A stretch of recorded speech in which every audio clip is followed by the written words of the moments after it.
Here's a beginner's parcel of Boulder Opal from central Queensland. It's mostly potch, reels in millimetres, material's been wetted. The white that you see there is a reflection of the lights.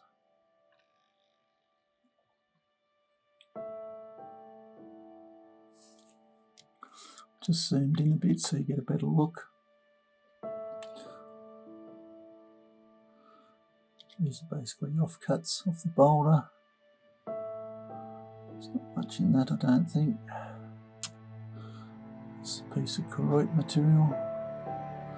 Pin fire in it here. Not so much on that side. Well, water hides this sort of pattern because it's so fine.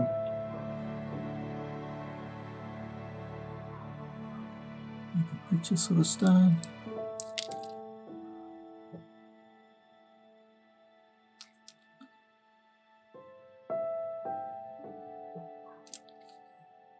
These two pieces are just basically potch.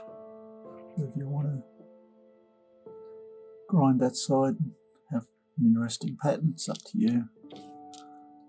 Lucky last, a bit of green pattern down the bottom there. Anyway, I hope you've enjoyed looking. Cheers.